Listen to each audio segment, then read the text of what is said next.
আসসালামু আলাইকুম। আমি ট্রাভেল ইঞ্জিনিয়ার থেকে Mohammad Ashik as a visa consultant. তো আজকে আমাদের সম্মানিত ক্লায়েন্টের পাঁচটি ভিসা সাকসেসফুল হয়েছে। তো ভিসাগুলো আমি এখন আপনাদের সামনে দেখাবো। এই যে আপনারা দেখতে পাচ্ছেন, এই যে মালয়েশিয়ার ভিসা আমাদের সম্মানিত ক্লায়েন্টের সাকসেসফুল হয়েছে। সিঙ্গাপুরের ভিসা দেখতে পাচ্ছেন সাকসেসফুল হয়েছে। থাইল্যান্ডের ভিসা, এই তিনটা ভিসাই আমরা সাকসেসফুল ভাবে করতে পেরেছি। আর আমাদের আরেকজন সম্মানিত ক্লায়েন্ট মোহাম্মদ রায়হান, তার এরকম ফিলিপাইনের ভিসা আমরা নো ভিসা নো ফিতে করে দিয়েছি। আর আরেকজন সম্মানিত ক্লায়েন্ট, তার নাম হচ্ছে মোহাম্মদ হিজল, তার এরকম ফিলিপাইনের ভিসা এটা আমরা নো ভিসা নো ফিতে করে দিয়েছি। তো আপনারা যারা এরকম নো ভিসা নো ফি বা মালয়েশিয়া থাইল্যান্ড সিঙ্গাপুরের ভিসা করতে চান, তারা আজই আমাদের নিচে দেওয়া নম্বরে যোগাযোগ করুন অথবা আমাদের অফিসে ভিজিট করুন।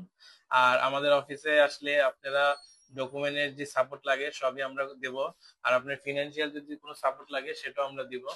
তো আপনারা যারা এই ভিসাগুলো করতে চান তারা আজই আমাদের সাথে যোগাযোগ করুন অথবা আমাদের অফিসে আসুন। আসসালামু আলাইকুম।